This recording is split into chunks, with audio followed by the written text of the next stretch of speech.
ఈరోజు మనం ప్రస్తుతం భీమవరం గురుపూడి పంచారామ క్షేత్రం దగ్గర ఉన్నాము. ఇది శైవక్షేత్రం, పంచారామాలో ప్రముఖ శైవక్షేత్రంగా వెలుగొందుతున్న గునుపూడి సోమేశ్వరాలయం దగ్గర ఉన్నాం. ఇక్కడికి కొంచెం దగ్గరలో ఒక విశిష్టమైనటువంటి ఆలయం ఉంది. ఇక్కడికి ఒక 5-6 కిలోమీటర్ల దూరంలో ఉన్నటువంటి యనమదురులో శక్తేశ్వర స్వామి దేవాలయం. ఆ ఆలయానికి చాలా ప్రత్యేకతలు ఉన్నాయి, చాలా విశిష్టతలు కూడా ఉన్నాయి. చాలా అద్భుతమైనటువంటి స్వామివారు అక్కడ చాలా విలువలు ఉన్నటువంటి చాలా చారిత్రక ప్రాధాన్యం. అంటే దీనికంటే ఈ సోమేశ్వరాలయం కంటే చాలా పురాతనమైనటువంటి దేవాలయం శక్తేశ్వర స్వామి దేవాలయం. అక్కడ స్వామివారు శీర్షాసనంలో దర్శనమిస్తారు. ఆ వివరాలు ఏంటో ఇప్పుడు చూద్దాం.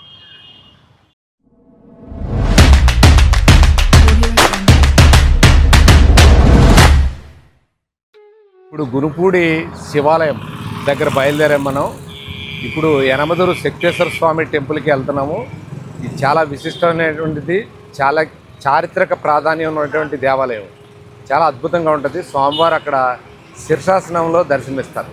అంటే భీమవరంకి సంబంధించినటువంటి దేవాలయాలు చాలా ఉన్నాయి. అయితే ఇప్పుడు అందులో ప్రముఖమైనది మన గునుపూడి సోమేశ్వరాలయం. తర్వాత మావుళ్ళమ్మ అమ్మవారు ఉన్నారు. తర్వాత అలాగే ఇప్పుడు యనమదురు శక్తేశ్వర స్వామి ఉన్నారు. అక్కడ స్వామివారు శీర్షాసనంలో ఉంటారు. ఆ ఆలయానికి చాలా ప్రాశస్త్యం ఉంది, చాలా చరిత్ర ఉంది. అలాగే ఈ అన్ని దేవాలయాల కంటే పురాతనమైనటువంటి దేవాలయంగా ఆ దేవాలయానికి పేరుంది. భీమవరంలో మీరు ఎక్కడ చూసినా కానీ మీకు టెంపుల్స్ కనబడతాయి. సోమేశ్వరాలయం చెప్పి ఇది నాచువారి సెంటర్లో ఉన్నాము. ఇది పంచముఖ ఆంజనేయ స్వామి ఆలయం. ఈ పక్కనే మళ్ళీ ఇంకొక చిన్న శివాలయం ఈ మధ్యన ఏర్పాటు చేశారు. ఇలా కొద్ది దూరం వెళ్తే మావుళ్ళమ్మ గుడి కనిపిస్తుంది. ఇది భీమేశ్వరాలయం. ఈ సోమేశ్వరాలయానికి కొంచెం దూరంలో ఉంటుంది. 9వ శతాబ్దంలో 2వ చాళుక్యుడు నిర్మించినటువంటి భీమేశ్వరాలయం. అందుకనే భీమవరానికి ఆ పేరు రావడానికి ఈ ఆలయమే కారణం. ఇది కూడా చాలా ప్రాశస్త్యం గలటువంటి దేవాలయం. దీనికి దగ్గరలోనే మావుళ్ళమ్మ దేవస్థానం కూడా ఉంటుంది. చాలా బాగుంటుంది ఇది కూడా.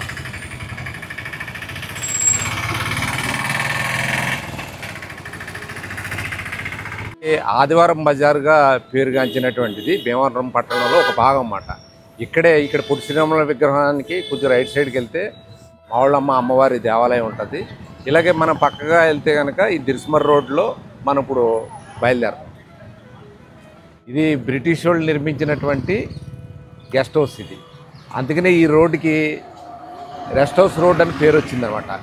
బ్రిటిష్ వాళ్ళ కాలంలో ఇక్కడ యాక్టివిటీస్ చేయడం కోసం గెస్ట్ హౌస్ నిర్మించారు. ప్రస్తుతం ఇందులో ఇరిగేషన్ ఆఫీసు కంటిన్యూ అవుతుంది అనమాట. గంగానమ్మ గుడి ఉంటుందండి. ఇంకా ఎవరైతే మత్స్యకారులు ఉన్నారో, అగ్నికుల క్షత్రియులు ఉన్నారో వాళ్ళంతా కూడా వాళ్ళు సేకరించినటువంటి మత్స్య సంపదను అంతటా తీసుకొచ్చి ఇక్కడ మార్కెట్ చేసుకుంటారు. ఇది ఉదయం 1 గంట 2 గంటలకే మార్కెట్ స్టార్ట్ అవుతుంది అన్నమాట. మీకు మొత్తం అన్ని రకాల చేపలు, సముద్ర ఉత్పత్తులు అన్నీ కూడా మీకు ఇక్కడ లభ్యం అవుతాయి. ఇదే రోడ్లో విద్యా సంస్థలు కూడా ఉన్నాయి. ఇది విఎస్కే కాలేజీ అంటారు, విఎస్కే డిగ్రీ కాలేజీ. ఇదే రోడ్లో కేజీఆర్ఎల్ కళాశాల కూడా ఉన్నది. అలాగే చిన్న చిన్న ప్రైవేట్ కళాశాలలు కూడా మీకు ఇదే రోడ్లో మనకు కనబడతాయి.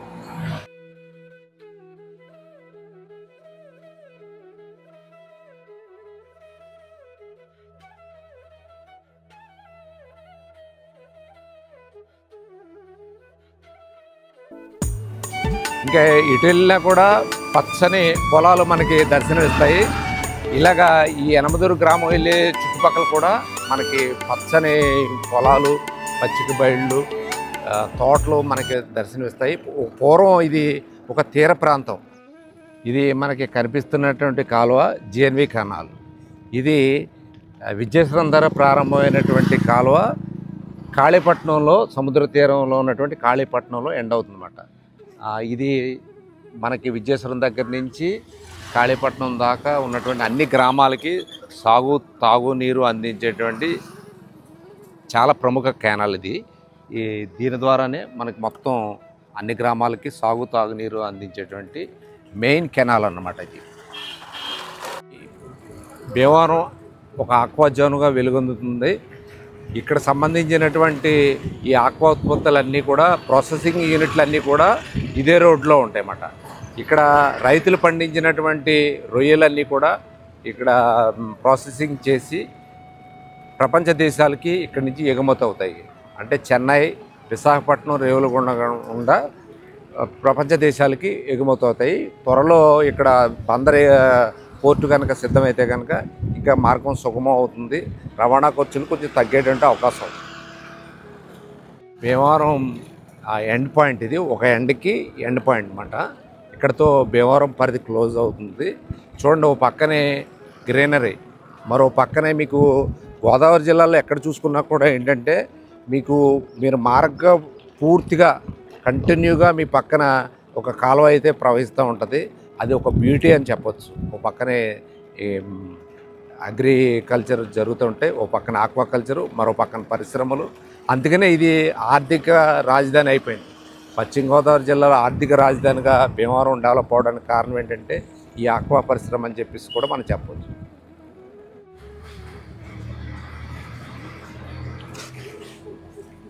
ఇది యనమదూరు గ్రామం. ఇక్కడ శీర్షాసనంలో శక్తేశ్వర స్వామి కొలువై ఉన్నారు. ఈ గ్రామానికి ఎంతో చారిత్రక ప్రాధాన్యం ఉంది. ముఖ్యంగా ఈ శక్తేశ్వర స్వామి దేవాలయం చాలా ప్రాచీనమైన దేవాలయం. పంచారామాల కంటే ముందు ఈ దేవాలయం ఇక్కడ ప్రతిష్ఠించినట్టుగా చారిత్రక ఆధారాలు ఉన్నాయి. ఆ వివరాలు మీకు చెప్తాను. అలాగే ఈ ఆలయానికి ఎన్నో విశిష్టతలు ఉన్నాయి. ఆ విశిష్టతల్ని నేను దేవాలయం దగ్గర మీకు వివరిస్తాను.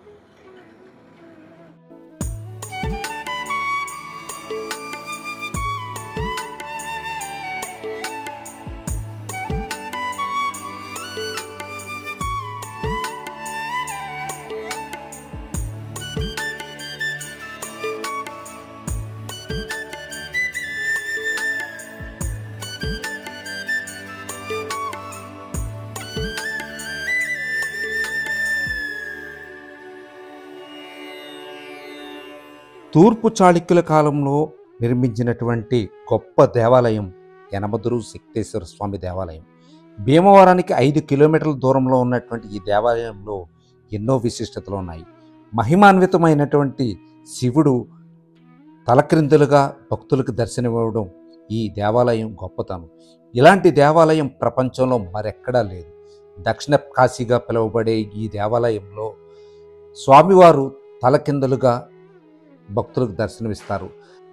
పార్వతీదేవి బాలింతగా 3 నెలల కుమారస్వామిని పక్కన కూర్చొని భక్తులకు కనిపిస్తారు. అలాగే స్వామివారి జటాజుటం భూమిని తాకుతూ ఇక్కడ నిర్మితమవడం గొప్ప విశేషం. ఈ దేవాలయానికి చుట్టుపక్కల నుంచి ఎంతోమంది భక్తులు స్వామివారిని దర్శించుకోవడానికి వస్తారు. అంతేకాదు, గుడికి ఎదురుగా ఉన్నటువంటి శక్తిగుండంలోని నీటితోనే స్వామివారికి ప్రసాదం వండుతారు. ఈ నీటితోనే వండితేనే ప్రసాదం ఉడుకుతుందని అక్కడ పండితులు, పూజారులు చెబుతున్నారు.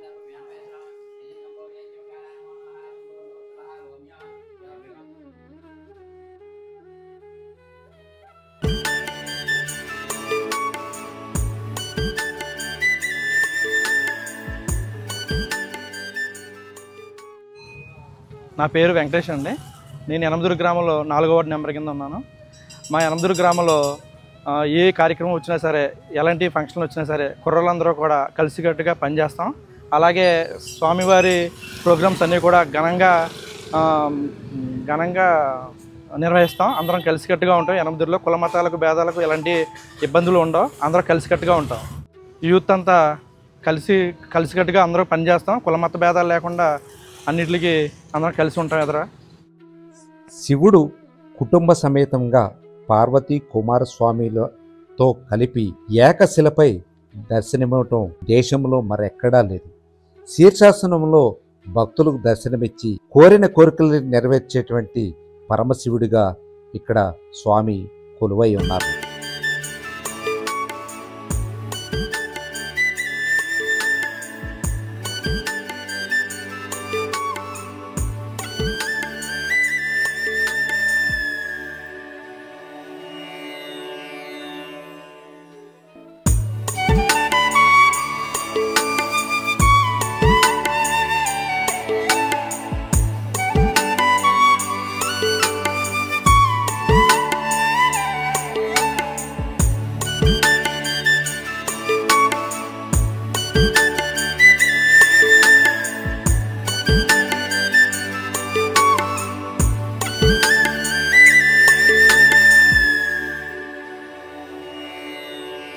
భీమవరపట్నంకి పక్కనే ఉన్న 5 కిలోమీటర్ల దూరంలో ఉన్న యనమదురైనా కానీ మాకు టౌన్ కన్నా పల్లెటూరు వాతావరణం అంతా వ్యవసాయదారులు కుటుంబాలతో కలిసి ఉంటుంది మా ఊరు.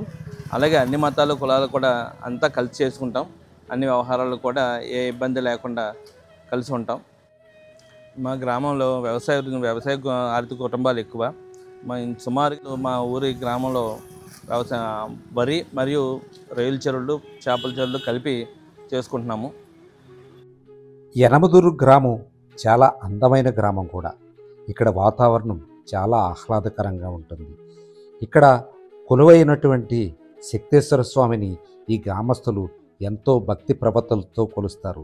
అలాగే రాష్ట్ర నలుమూలల నుండి కూడా భక్తులు పెద్ద సంఖ్యలో వచ్చి ఇక్కడ పూజాధికారులు నిర్వహించడం, అలాగే రాహుకేతువుల దోషం కూడా ఇక్కడ పూజలు చేసుకుంటే నివారించబడతాయని చెప్పేసి భక్తుల నమ్మకం.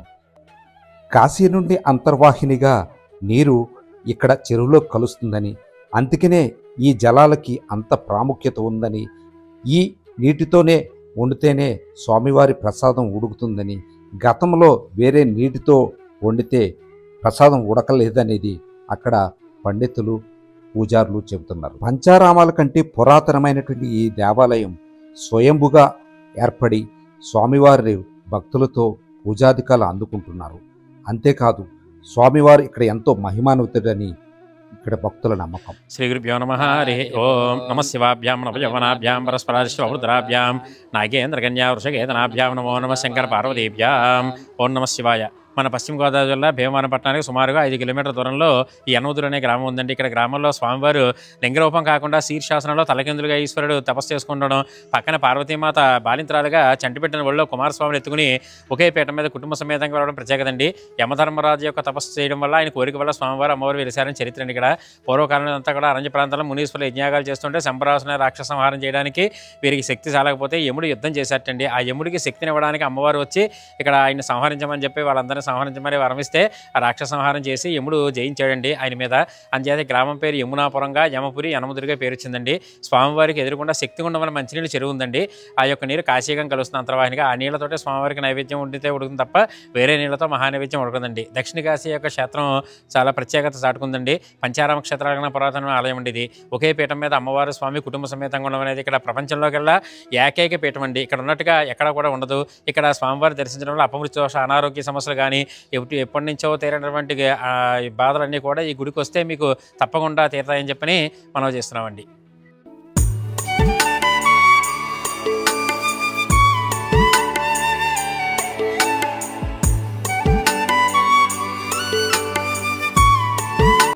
ఇక్కడ స్వామివారు తలకిందులుగా ఉంటారండి. ఇక్కడ శిరస్సు కిందకి పాదాల పైకి పెట్టి తపస్సు చేసుకుంటూ ఉంటారండి. ఇక్కడ ఏంటంటే ఇక్కడ అభిషేకం చేసుకుంటే ప్రత్యేకత ఏమిటంటే ఇక్కడ యమధర్మరాజు తపస్సు చేసిన ప్రాంతం కాబట్టి ఇక్కడ అభిషేకం చేసుకుంటే భక్తులు ఎవరైనా అయితే అపమృత్యు దోషాలు, అనారోగ్య సమస్యలు నివారించబడతాయని చెప్పిన అమ్మవారు వరవిస్తుంది యమధర్మరాజుకి. అంచేత ఇక్కడ ఏంటంటే ప్రతి నిత్యం కూడా రుద్రాభిషేకాలు జరుగుతూ ఉంటాయండి. అలాగే దేవీ నవరాత్రులు, కుంకుమ పూజలు, అలాగే కార్తీక మాసం నెల రోజులు కూడా రుద్రాభిషేకాలు, మహాశివరాత్రికి స్వామివారి కళ్యాణం, అలాగే 2వ రోజున రథోత్సవం, 3వ రోజున హంసావాహనం మీద తెప్పోత్సవం జరుగుతూ ఉంటాయండి. ఇక్కడ స్వామివారికి ఎదుర్కొండా చెరువు ఉందండి, శక్తిగుండం చెరువు. అందులో నీరు పెట్టి వండితేనే స్వామివారికి మహానైవేద్యం ఉడుకుతుందండి. ఇప్పటికీ కూడా దక్షిణ కాశీగా పేరండి. ఎందుచేతంటే ఇక్కడ కాశీ నుంచి అంతర్వాహినిగా నీరు కలుస్తూ ఉంటుందని చెరువులకు. అందుచేత స్వామివారికి అభిషేకాలు ఏంటి, మహానైవేద్య ప్రసాదాలు అన్నీ కూడా అదే నీరు పెట్టి వాడడం అనేది జరుగుతూ ఉంటుందండి. ఇక్కడ ఏంటంటే కాలసర్పదోష పూజలు జరుగుతూ ఉంటాయండి. ఇక్కడ మనకి కాళహస్తి తర్వాత మళ్ళీ ఇక్కడ ఉన్నాయండి. వివాహం కానీ స్త్రీలు కానీ లేదా సంతానం గురించి కానీ ఎవరైనా సరే ఇక్కడ కాలసర్పదోషానికి వివాహం కాని వాళ్ళు ఎవరైనా సరే ఇక్కడ రాహుకేతు పూజలు జరుగుతూ ఉంటాయండి. అలాగే సుబ్రహ్మణ్యేశ్వర స్వామి కూడా బాగా నిదర్శనం. ఇక్కడ సుబ్రహ్మణ్యేశ్వర స్వామి షష్ఠికి కళ్యాణం జరుగుతూ ఉంటుందండి ఇక్కడ ప్రతి సంవత్సరం కూడా. అలాగే విశేషంగా దూర ప్రాంతాల నుంచి వచ్చి కూడా ఇక్కడ అభిషేకాలు పూజలు చేసుకుంటూ ఉంటారు. శక్తేశ్వర స్వామిని దర్శించుకుంటే సంతానలేమి తీరుతుందని, అలాగే దీర్ఘకాలిక వ్యాధులు నయమవుతాయని భక్తులు విశ్వాసం. ఈ ఆలయం అతి పురాతనమైనదనే సాక్ష్యాధారాలున్నాయి. చరిత్రలో మహాకవి కాళిదాసు రచించిన కుమార సంభవం పుస్తకంలో శక్తేశ్వరుని పూజించినట్లు తన గ్రంథంలో ఉంది. అంతేకాదు శ్రీనాథుని రచించినటువంటి కాశీఖండంలో పలుమార్లు శక్తేశ్వర స్వామిని దర్శించుకుని పూజలు చేసినట్లుగా ప్రస్తావన కూడా ఉంది.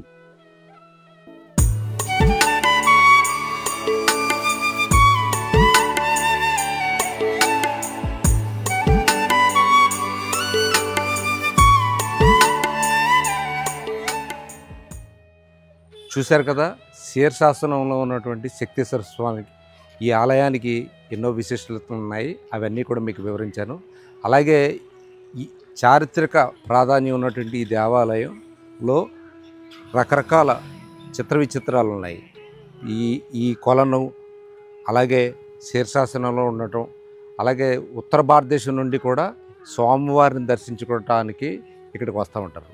ఇన్ని విశిష్టతలు ఉన్నటువంటి ఈ దేవాలయం భీమవరం సమీపంలోని ఒక 6 కిలోమీటర్ల దూరంలో ఉంది. ఇక్కడ స్వామివారిని దర్శించుకుంటే కోరిన కోరికలు నెరవేరుతాయి అనేటువంటిది భక్తుల విశ్వాసం. ఇది ఇవాల్టి వీడియో. మరో వీడియోతో మళ్ళీ కలుద్దాం. Until then bye.